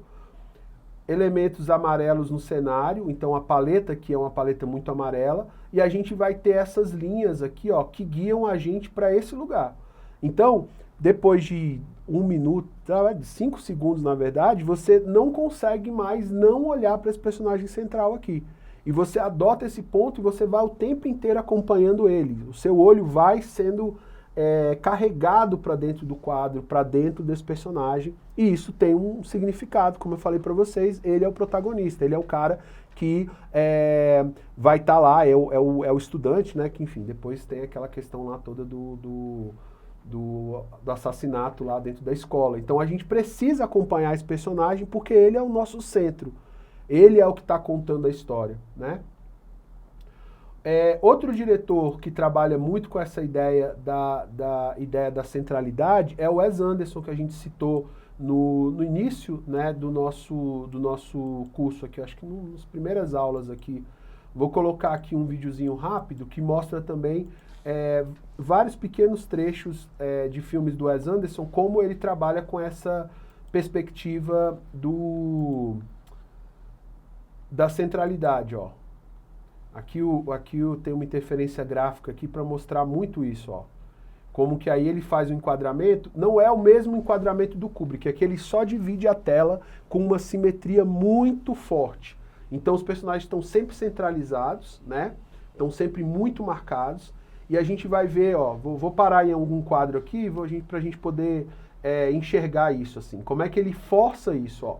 Duas portas, ó, uma porta de cá, outra porta daqui. Um quadro aqui e outro quadro aqui. Um objeto aqui e outro objeto aqui. Então, o que ele está fazendo? O nosso mundo não é um mundo assim. O nosso mundo não tem essa simetria.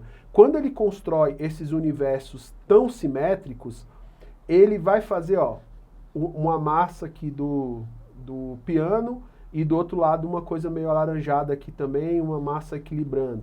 Tem, né, o quadro divide. Quando ele faz esse tipo de coisa, ele cria um tom, né, quem já viu aí algum filme do Wes Anderson, que é esse tom meio irreal. É uma coisa, todos os filmes dele tem essa coisa da fábula, né, de um lugar que a gente está assistindo que não tem essa sensação de realidade. Ele não trabalha com criar um filme em que a gente tenha essa sensação de que a gente está vendo aquilo que é o nosso mundo. Não, é o mundo específico dele. É esse mundo em que tudo é muito estilizado, tudo é muito cuidado, para justamente ter esse elemento mais fantástico, né? Muitos filmes dele trabalham com essa ideia do fantástico. E aí, como que ele faz isso? Cores, cores que, né, a gente apareceu lá no primeiro dia de aula.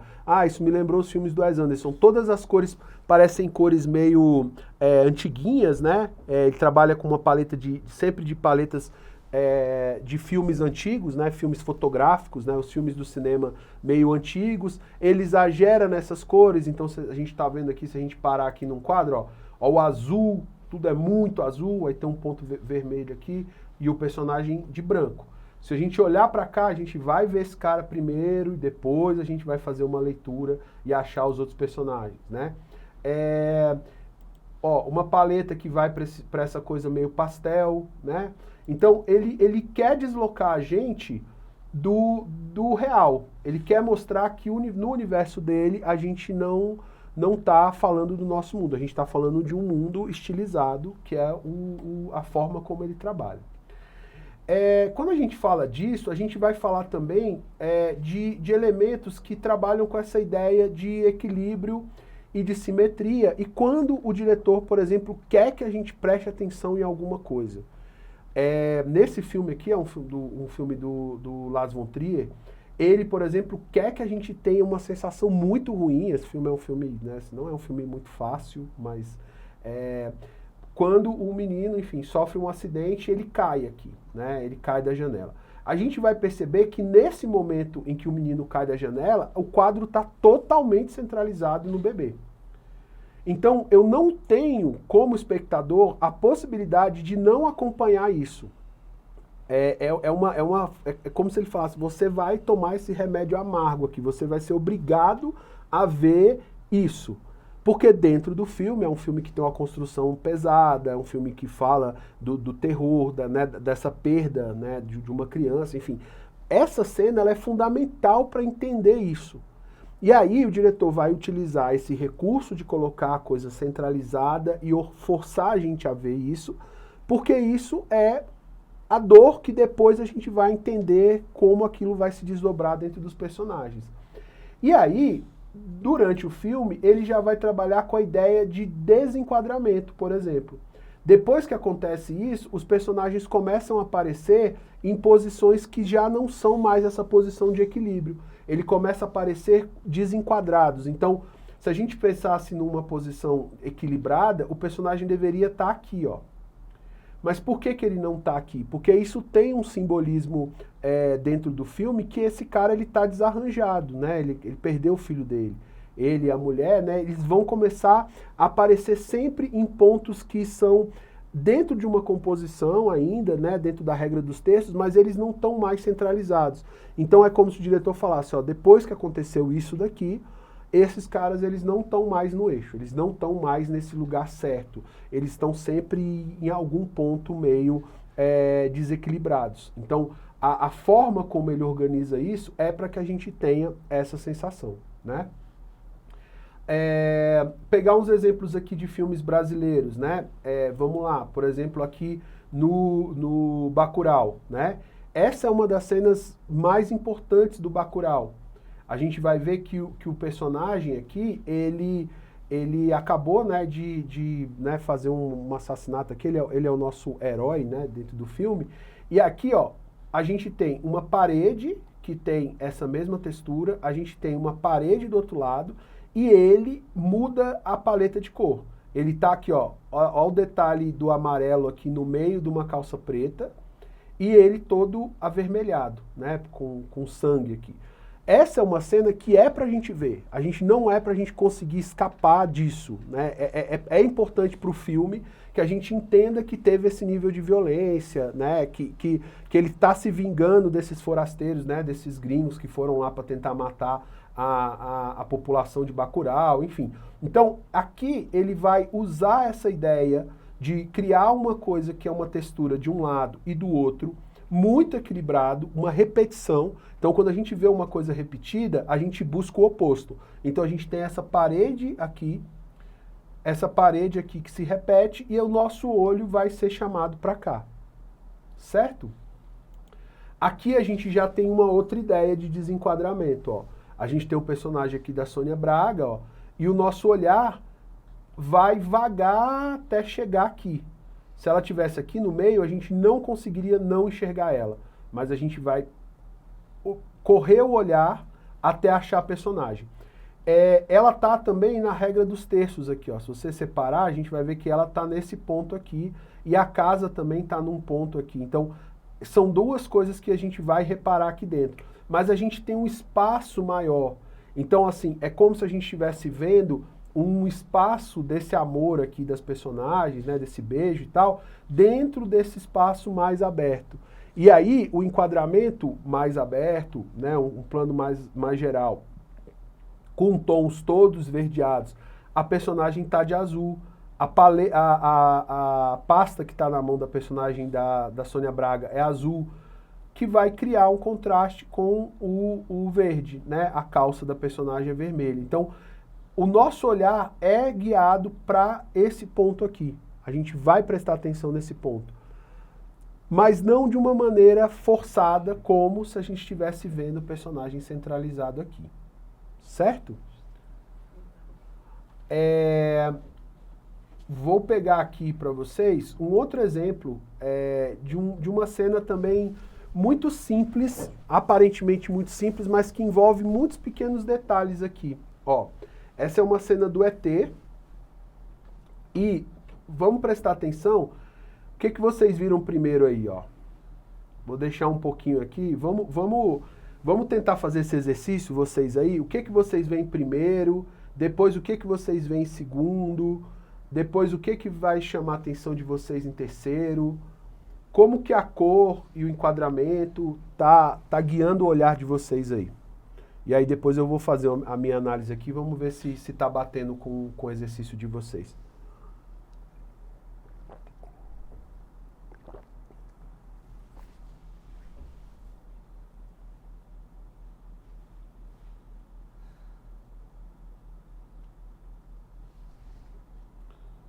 Coloquem aqui no chat, pessoal, aqui pra gente ver se tá batendo.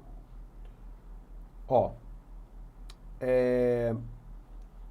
o que a gente tem aqui, ó? Primeiro, provavelmente vocês olharam aqui o menininho, né?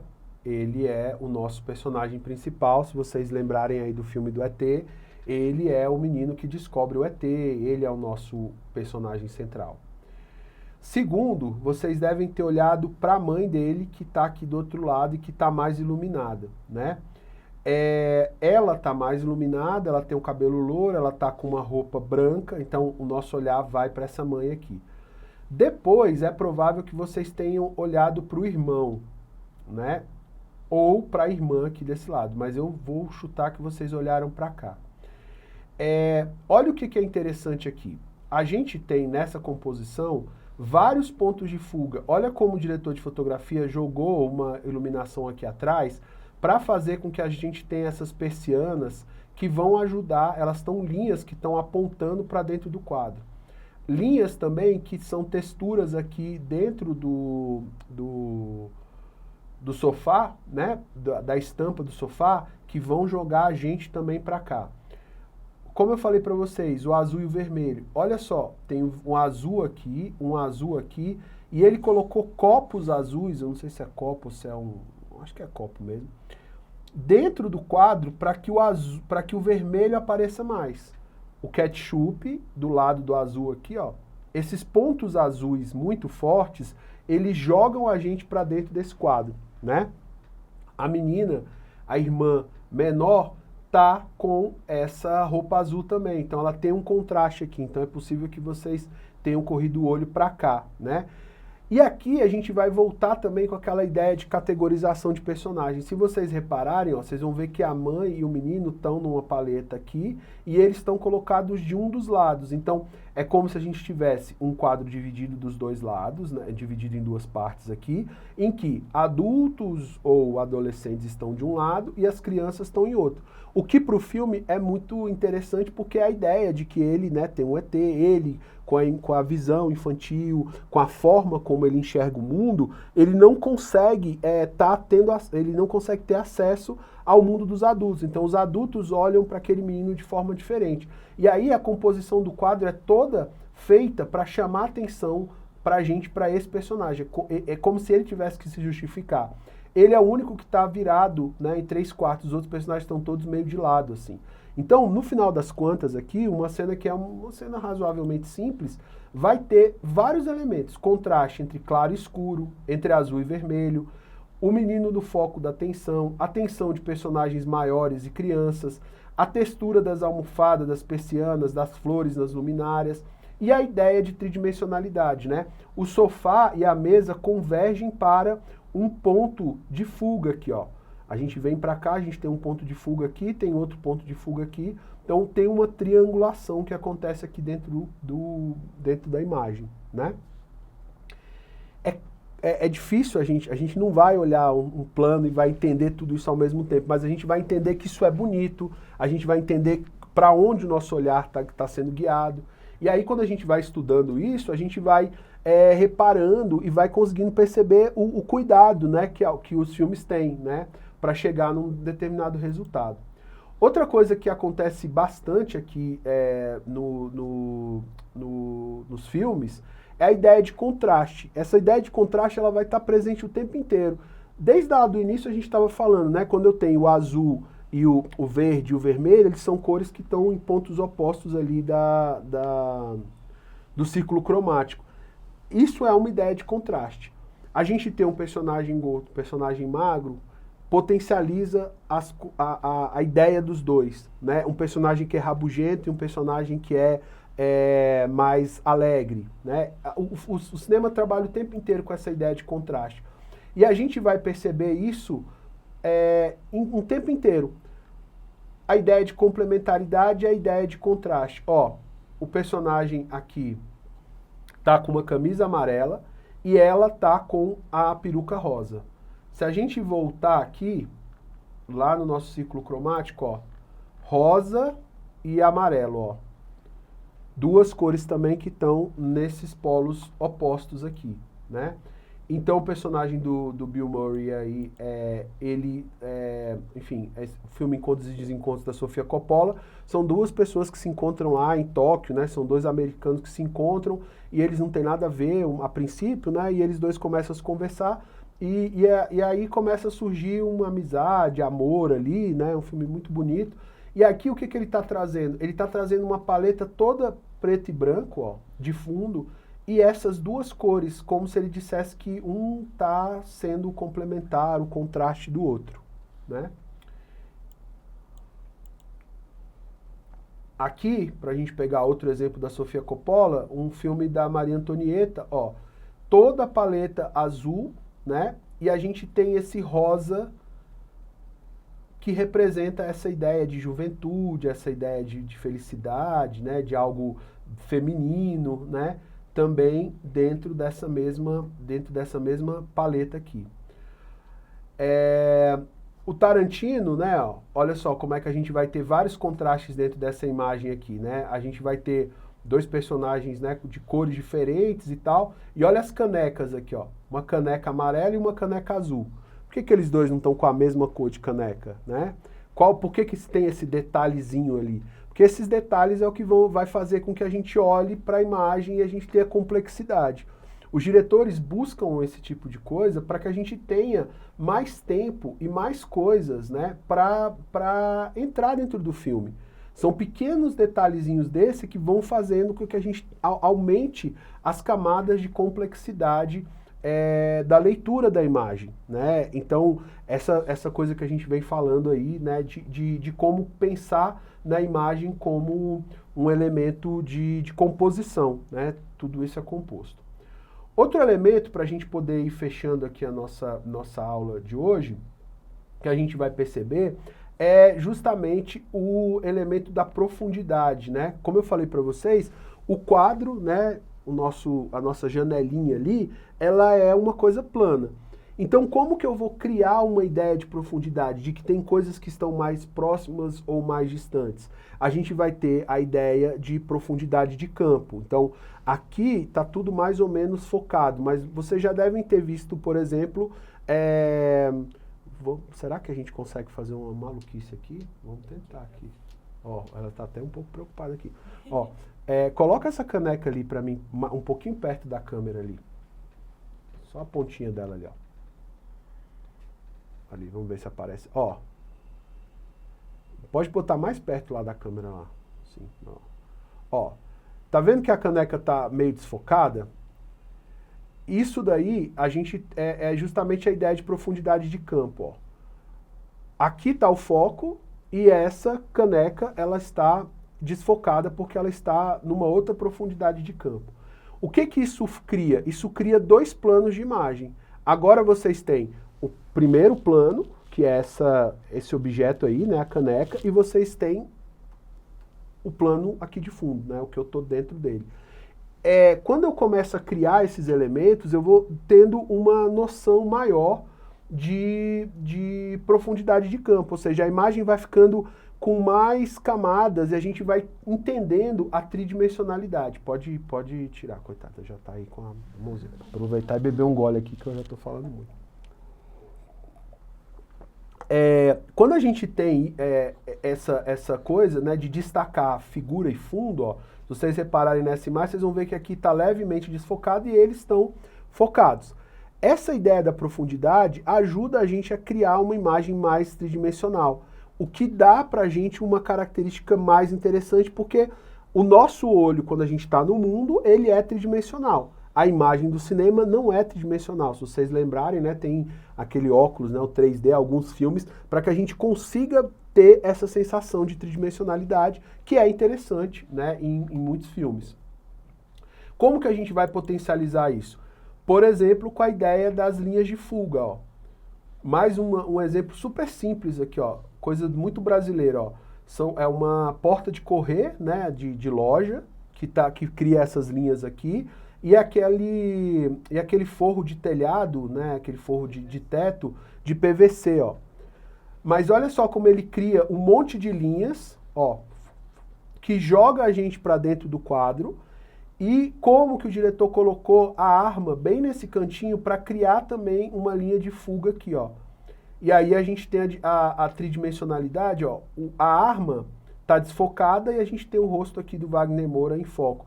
É quase como se ele colocasse a arma, se a gente estivesse vendo a arma no olhar, na cara da gente, assim, né? Como se a arma estivesse encostando na gente.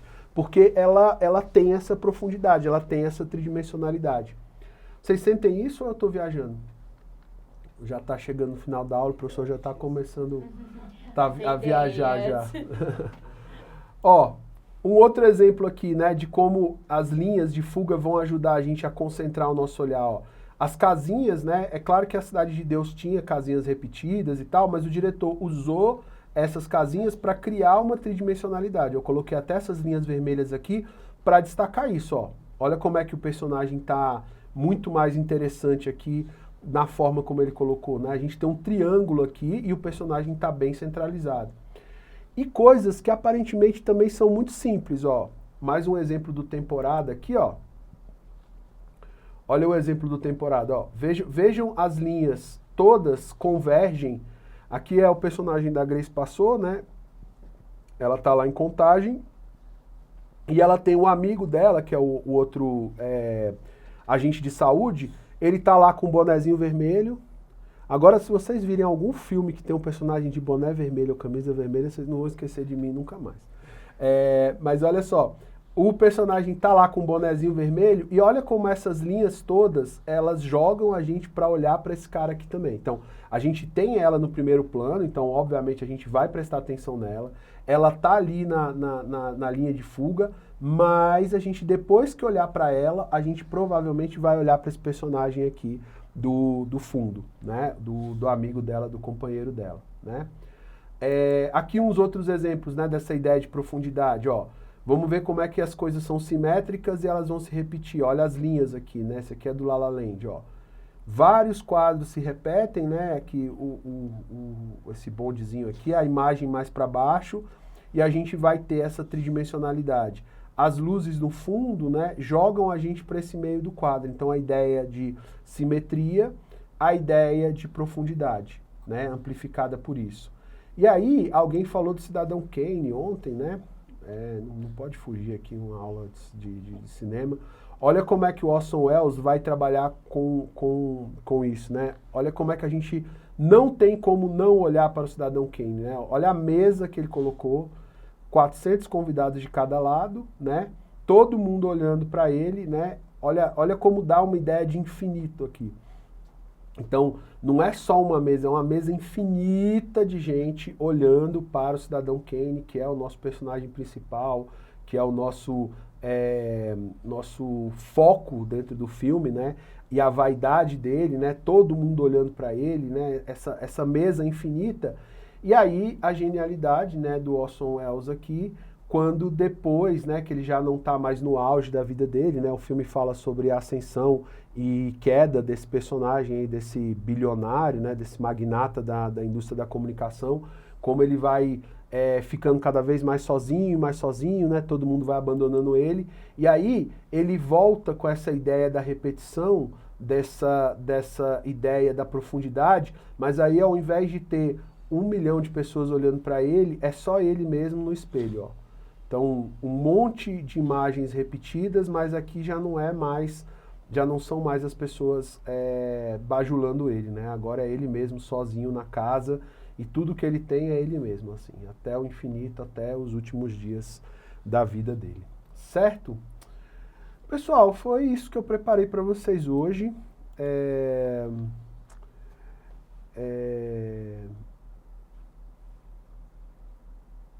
Vou ver se tem agora, vamos ver aqui, ó, vamos ver se tem alguns comentários aqui. Ó, primeiro a mãe, segundo o filho mais velho, terceiro o garoto e por último a menininha, ó. Deu certinho aqui a leitura, hein? Eu falei, eu nem tava lendo aqui. Vai pro ponto de fuga. 3D me deixa zonza, ninguém merece isso. Quando eu jogo eu preciso ficar em pé e tenho facite de plantar. Aqueles óculos para ver 3D não funciona, porque a imagem ela é bidimensional, né? Ela só pode fingir ser tridimensional. O nosso olho não trabalha muito bem com isso, né? Que nem na foto, né? O cinema vai trabalhar com essa imagem, só que ela é uma imagem em movimento. Então, quando a câmera se aproxima, a gente pode potencializar isso. Hoje eu peguei quadros estáticos, né? Alguns deles têm movimento, mas estaticamente aquele quadro ele já funciona, né? Explica por que o uso daqueles efeitos de piscada muito rápido que alguns filmes te avisam, lembrando que ontem dos filmes de terror que você citou. A gente pode falar dessas piscadas, às vezes, para que a gente tenha... Tem alguns usos, assim, mas essa ideia da piscada, muitas vezes, é para a gente acelerar a imagem. Então, quando eu tenho cortes, em geral, cada corte faz com que eu tenha mais informação acontecendo. Então, quando a gente assiste um comercial de TV, por exemplo, a gente vê que a cada 2, 3 segundos tem um corte para manter uma tensão. Às vezes, no filme, para não mudar de plano, sair de um plano e ir para o outro, o diretor coloca esses piscos que é quase como se fossem cortes falsos, mas que aumentam a tensão. Então eu estou vendo uma imagem que é o mesmo enquadramento, só que esses piscos, eles criam pequenas sensações de corte ali, que dão essa sensação de uma certa energia, tá? Agradecer aqui o pessoal também, muito obrigado, Fausto, a Simone, diz que está aprendendo muito, muito obrigado, Débora.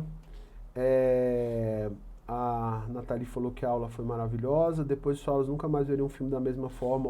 Muito obrigado, é para isso que a gente está aqui, né? Eu espero mesmo que seja isso, assim. A preocupação com a fotografia, colorização, composição, colorização, tudo isso importa bastante, se intensificou aí demais, né? Vi a importância da psicopatia de cada diretor e a importância do diretor de fotografia. Eu acho que não sei se era psicopatia que eu estava falando no sentido mais exagerado, mas a brincadeira é essa aqui. Certo? Pessoal, é isso. Muito obrigado mesmo, tá? Amanhã a gente está aqui de volta para falar um pouquinho mais de outros aspectos aí. A gente falou muito da forma, agora a gente vai tentar falar um pouquinho dos aspectos históricos. A aula de amanhã fala um pouquinho assim, um apanhado de algumas ideias históricas aí que vão aparecer no cinema, tá? E a gente já vai entrar um pouquinho no conteúdo. É isso. Abração para vocês, muito obrigado. E eu não posso esquecer de falar que essa é uma realização do Instituto de Amigos da Reserva da Biosfera do Cerrado, em parceria com a Secretaria de Estado de Cultura e Economia Criativa do Distrito Federal. Boa noite, gente. Um abração para vocês. Até amanhã.